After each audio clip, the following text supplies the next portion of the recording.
आत्मज्ञान ही उनका दान है जो अंतःशक्तियों का स्वामी और ज्ञान का कारण है। स्वशक्ति का प्रचय अर्थात सतत विलास ही इसका विश्व है और वह स्वेच्छा से स्थिति और लय करता है।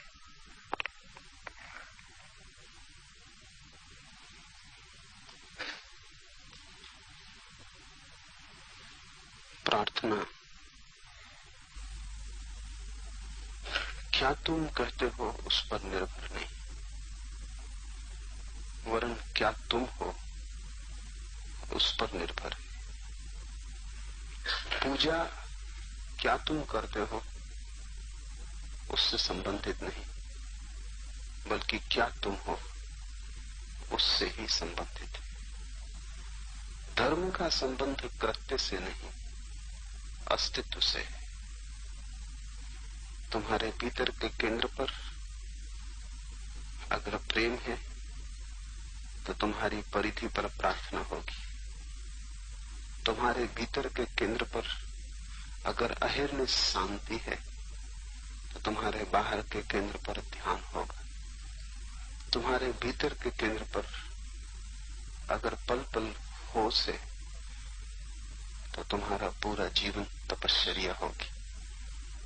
इससे उल्टा नहीं। परिधि को बदलने से केंद्र नहीं बदलता, केंद्र की बदलाहट से परिधि अपने आप बदल जाती, क्योंकि परिधि तुम्हारी छाया है।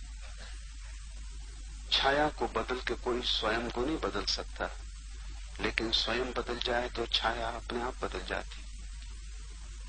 ये जान लेना बहुत महत्वपूर्ण है, क्योंकि अधिक लोग परिधि को बदलने में ही जीवन नष्ट कर देते, आचरण को बदलने में सब कुछ दांव पे लगा देते, जबकि आचरण बदल भी जाए तो भी कुछ बदलता नहीं।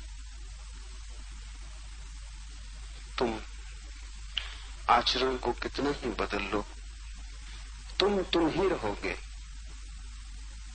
चोरी करते थे, साधु हो जाओगे।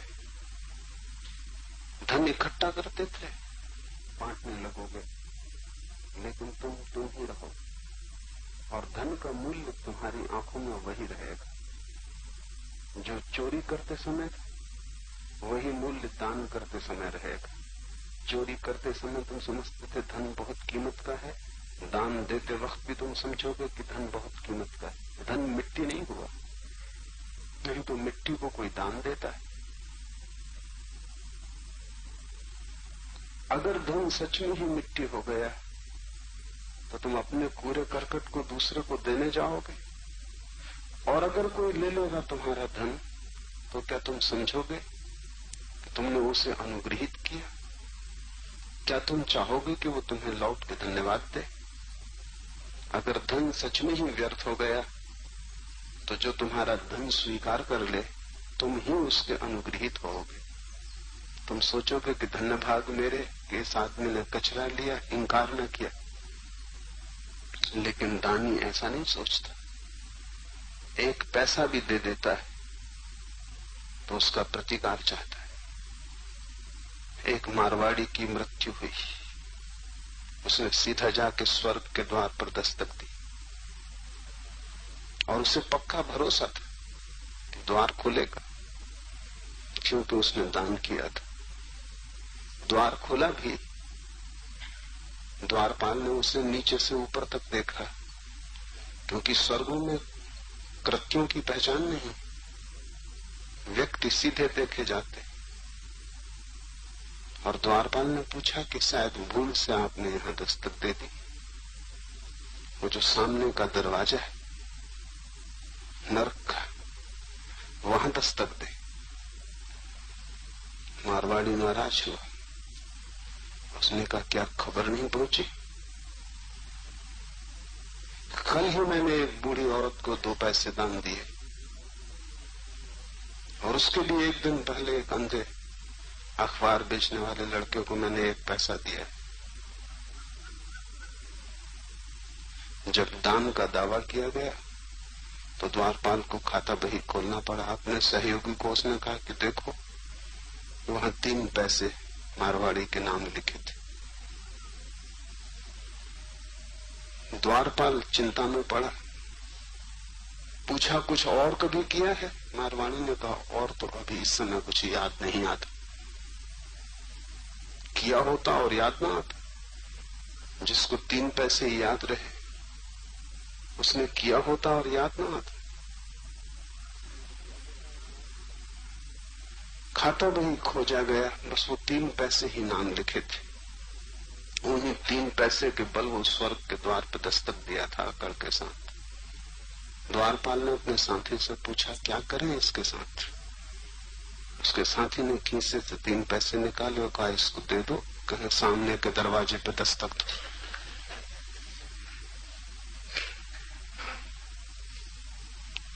पैसों से कहीं स्वर्ग का द्वार खुला है? तुम चाहे पकड़ो पैसा और चाहे छोड़ो, दोनों ही हालत में मूल्य रूपांतरित नहीं होता।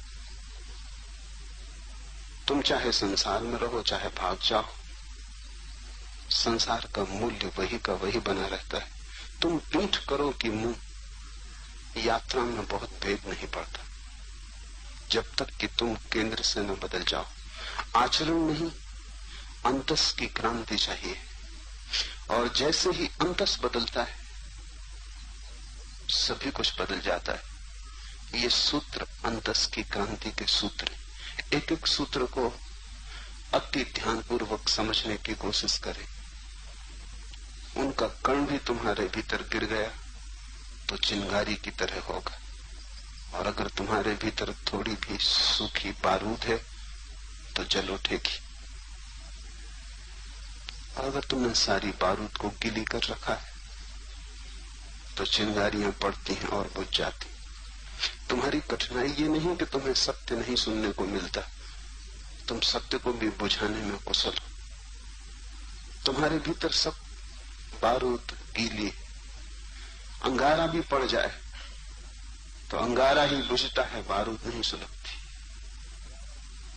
और किस भांति तुमने बारूद को गीला किया है?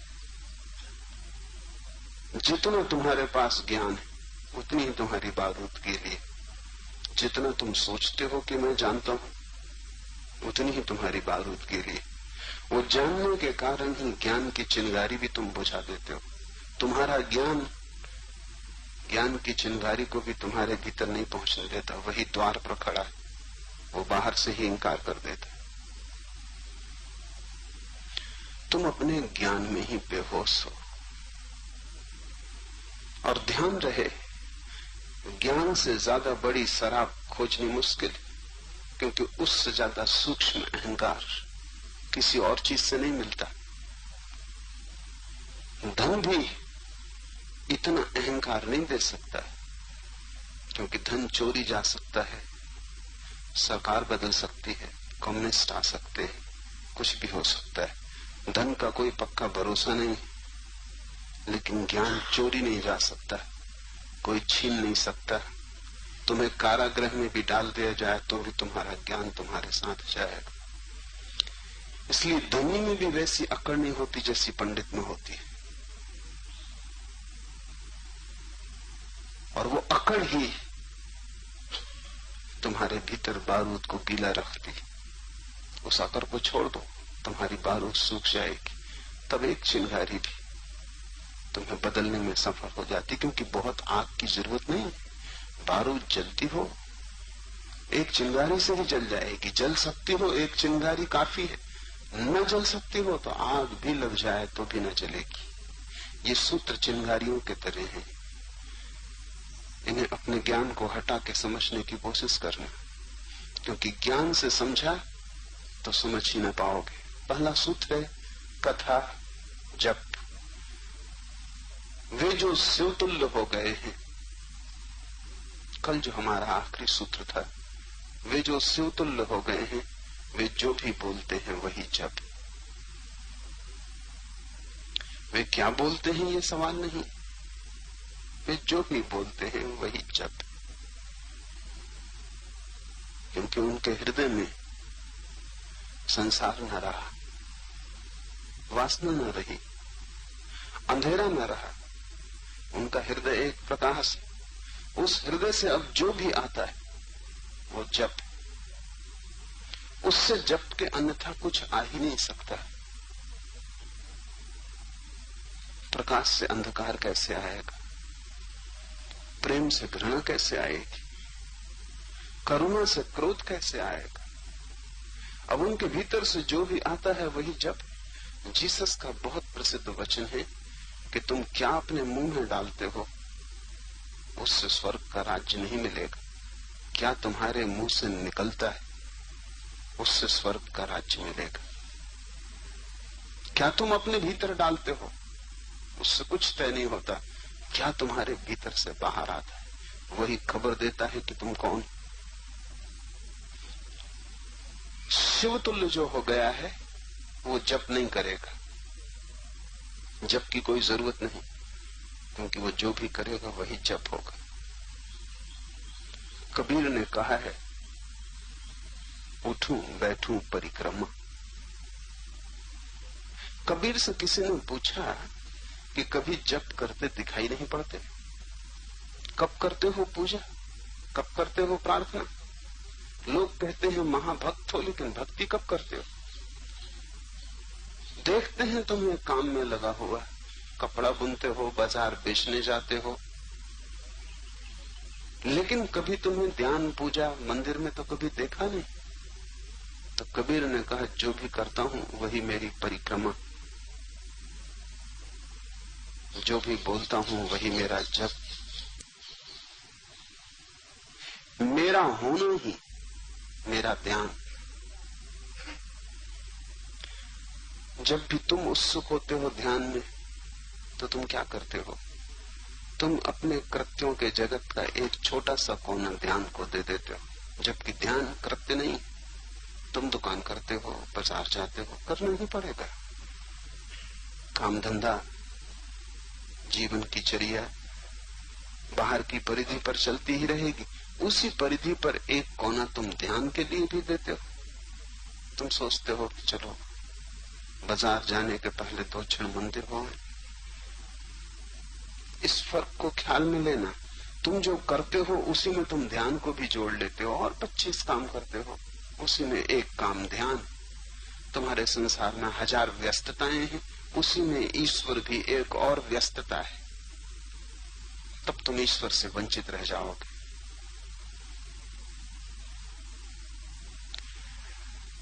ईश्वर परिधि पर हो ही नहीं सकता। जहां दुकान है, बाजार है, काम है, वहां से ईश्वर का कोई संबंध नहीं। ईश्वर तुम्हारा अंतस्थल है, जहां तुम काम के जगत में नहीं है। वो तुम्हारा जहां सब काम विश्राम हो जाता है, सिर्फ तुम ही बचते हो, जहां कोई कर्ता नहीं बचता, जहां सिर्फ साक्षी बचता है, वही उसका घर है।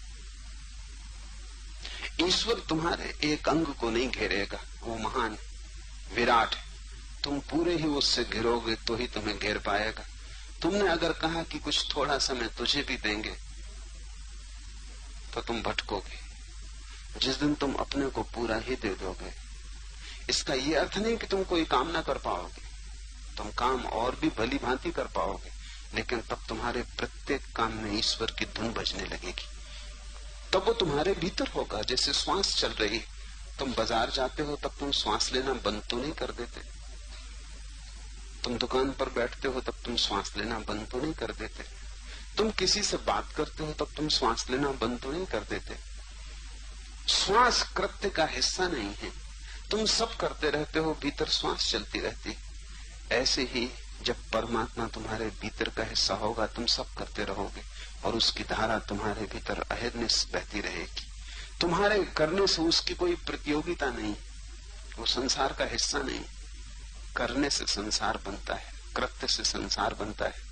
इसलिए हम कहते हैं जब तक कोई कर्म में जुड़ा है तब तक संसार में बना रहेगा। जब अकर्म को उपलब्ध होता है तब परमात्मा को उपलब्ध होता है। अकर्म का अर्थ है तुम्हारा अस्तित्व, जहां करने का कोई सवाल नहीं, जहां तुम सिर्फ हो, तुम्हारा होना मात्र, वहां से तुम जुड़ो। शिवतुल्य जो हो गया है वो जो भी बोलता है वही जप है। तुम उसे प्रार्थना करते न पाओगे, क्योंकि अब प्रार्थना को अलग से करने की कोई जरूरत न रही। तुम उसे पूजा करते हुए न पाओगे, क्योंकि अब पूजा करने का हिस्सा न रही, अब वो स्वयं पूजा है। इसलिए वो जो भी करता है उसमें अगर तुम गौर से देखोगे तो सब जगह पूजा पाओगे। वो अगर श्वास भी लेता है तो भी जप है, वो अगर हाथ भी हिलाता है तो पूजा है, वो उठता है बैठता है तो परिक्रमा। शिवतुल्य जो हो गया उसका सारा आचरण साधना हो जाता है। उसे साधना भी नहीं पड़ता, क्योंकि जिससे साधना पड़ता हो वो कभी सहज नहीं होगा, और जिससे साधना पड़ता हो उससे हम कभी न कभी थक जाएंगे।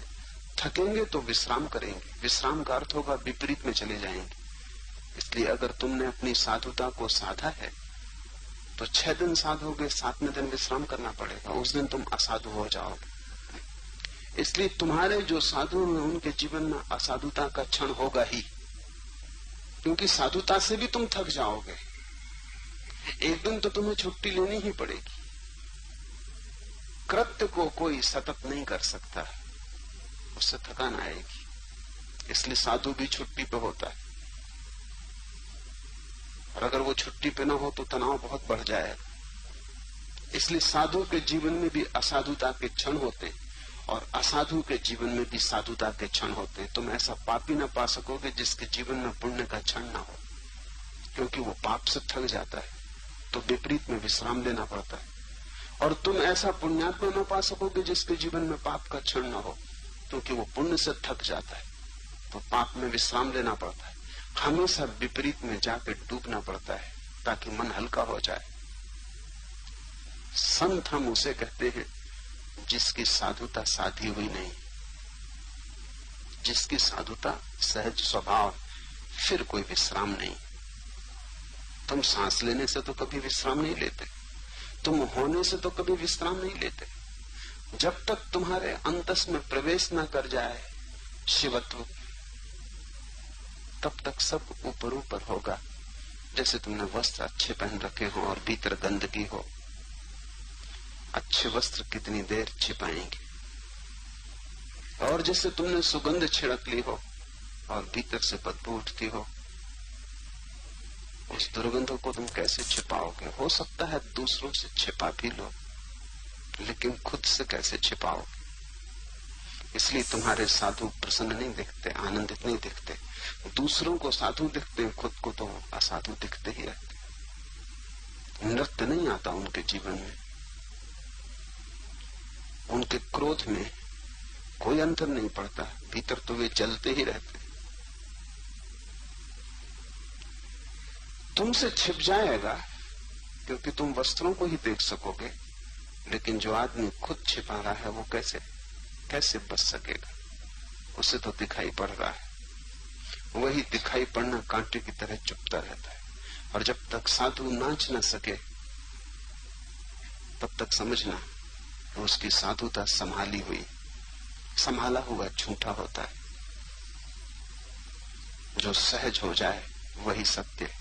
इसलिए कबीर बार बार कहते हैं, साधो सहज समाधि भली। सहज समाधि का अर्थ जिसे संभालना न पड़े। संभालोगे तो थकोगे, आज नहीं कल बोझ हो जाएगा। मगर कब ऐसी घटना घटेगी जब सहज समाधि होगी? जब शिवत्व भीतर अंतस से आएगा, जब तुम शिवतुल्य हो जाओगे। और ध्यान रहे, ये कोई भविष्य का आदर्श नहीं, समझ सको इसी क्षण घट सकता है। कृत्य में तो समय लगता है, करना हो तो समय लगेगा। ये तो छलांग है, ये कोई कृत्य नहीं है, ये तो बोध। इसे करने की जरूरत नहीं, सिर्फ देखने की जरूरत है। ये ऐसे ही है जैसे कोई किसी आदमी के खीसे में हीरा पड़ा हो और उसे पता ना हो, और वो सड़क पर भीख मांग रहा हो, और तब अचानक कोई उसे याद दिला दे कि तू क्यों भीख मांग रहा है पागल? तेरे खीसे से तो किरणें निकलती मालूम पड़ रही, लगता है खीसे में हीरा है। और वो खीसे में हाथ डाले और हीरा बाहर आ जाए। बस ऐसा है, तुम्हारे भीतर शिवत्व तो बैठा ही हुआ है, वो तुम्हारा सदा का खजाना है। उसे पाने के लिए देर नहीं करने की जरूरत है, सिर्फ आंख मोड़ के देखने की जरूरत है।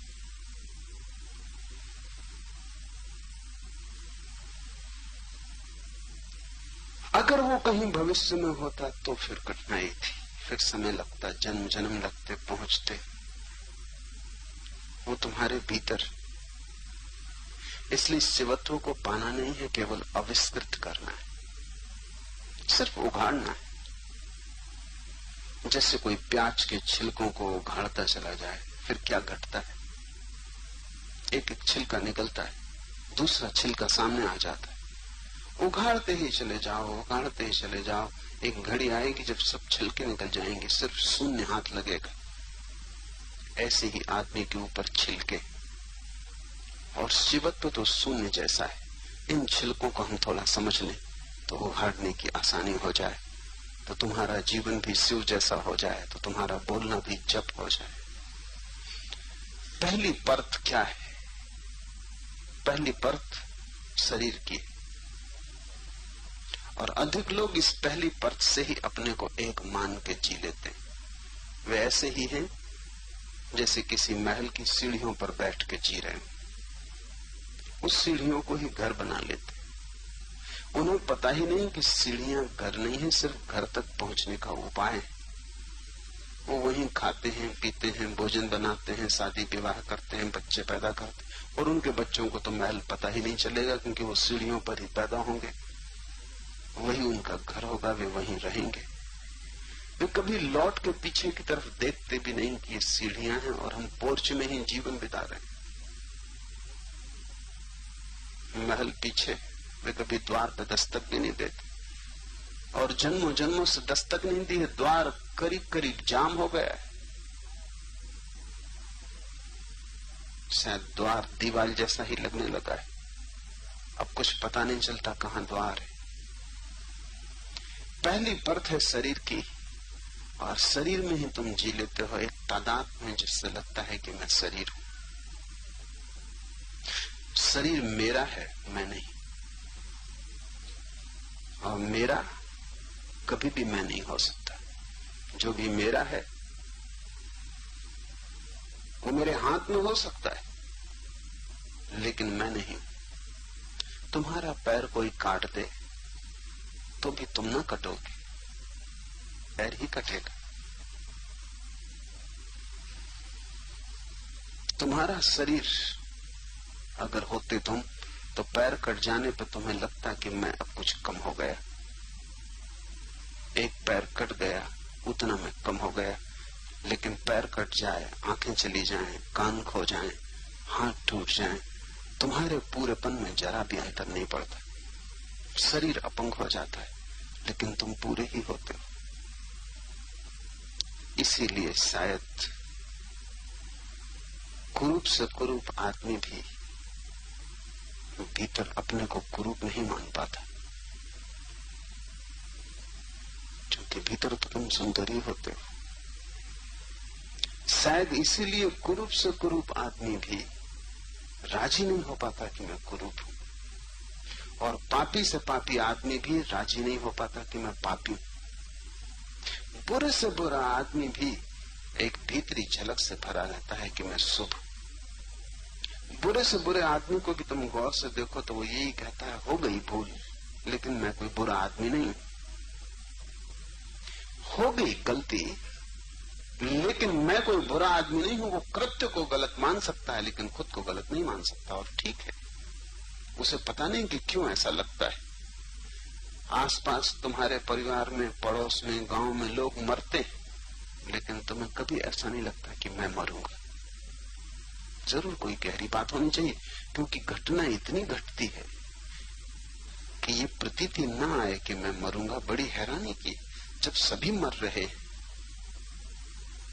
तब भी तुम्हें ये चोट गहरी नहीं बैठती मन में कि मैं भी मरूंगा। अगर कोई समझाए भी तो भी तुम सोचते हो कि हो सकता है, लेकिन भीतर कोई अरनिश ध्वनि गूंजती रहती है कि और दूसरे ही मरेंगे, मैं नहीं मरूंगा। अन्यथा जीना मुश्किल हो जाए। जहां मृत्यु इतने जोर से घटती हो, जहां हर आदमी क्यू में खड़ा हो मरने के, जहां तुम भी क्यू में खड़े हो, वहां भी तुम इस मौत से जीते हो जैसे शाश्वत जीवन है। कुछ भीतरी कारण है, और कारण यह है कि भीतर जो है वो कभी मरने वाला नहीं। तुम कितने ही शरीर के साथ जुड़ गए हो, तो भी तुम शरीर नहीं हो गए। वो भीतर की सच्चाई तुम कितनी ही झुटलाओ, झूठ नहीं हो सकती। कितना ही नशा हो तो भी भीतर का स्वर, सत्य का स्वर गूंजता ही रहता है। मैंने एक दिन सुबह मुल्ला नसरुद्दीन को घर के बाहर बैठे देखा, खिलखिला के हंस रहा है, बड़ा ही आनंदित आह्लादित है। मैं पूछा कि क्या हुआ नसरुद्दीन, ऐसे खुश तुम कभी दिखाई नहीं पड़े। उसने कहा गजब हो गया, पर तुम समझ ना सकोगे जब तक मैं पूरी कथा न कहूं। तो मैंने कहा तुम पूरी कथा ही कहो। उसने कहा हम दो भाई थे, जुड़वा पैदा हुए, एक सी शक्लें थी, कोई भी फर्क न कर पाता था कौन कौन है, और जिंदगी भर में नुकसान में रहा। स्कूल में मेरा भाई किसी को पत्थर मार देता, सजा मुझे मिलती।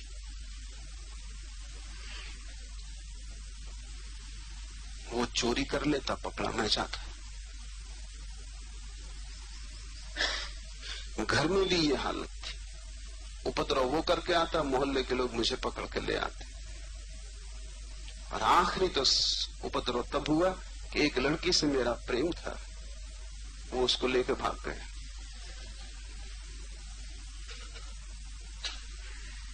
तो मैंने कहा इसमें तुम इतने प्रसन्न क्यों हो रहे हो? नसरुद्दीन ने कहा कि लेकिन 7 दिन पहले सब हिसाब किताब चुकता हो गया, मैं मर गया और लोगों ने उसको दफना दिया।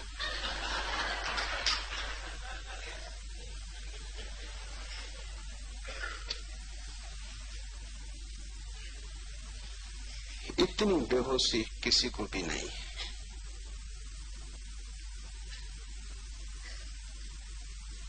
तुम कितने ही जुड़वा हो तो भी ऐसी भूल न हो सकेगी। नसरुद्दीन भयंकर शराब पिए बैठा था।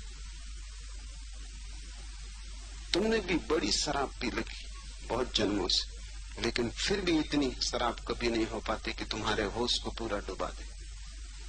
तुम्हारा होश उभर उभर के बाहर आ जाता। कहीं तुम जानते ही हो भीतर कि तुम न मरोगे। सब तथ्य कहते हैं कि मृत्यु घटेगी, फिर भी तुम भरोसा किए जाते हो कि मैं न मरूंगा। तुम ऐसे ही जीते हो जैसे सदा यहां जीना है, इसलिए बहुत सी भूलें होती। मजबूत मकान बनाते हो जैसे सदा यहां रहना। तुम्हारी भूलों में भी कहीं न कहीं कोई सच्चाई की झलक होगी, नहीं तो ये भूलें बंद हो जाती। तुम मकान ऐसे बनाते हो जैसे सदा रहना, मजबूत दीवारें उठाते हो, पत्थर की नींव भरते हो, और तुम्हें पता नहीं कि कल मर जाना। और सब मरते हैं, तुम भी मरोगे, ये सीधा साफ गणित है, लेकिन फिर भी भीतर कोई शाश्वत है, इसलिए तुम्हारी हर स्थिति में उस शाश्वत की झलक पड़ती।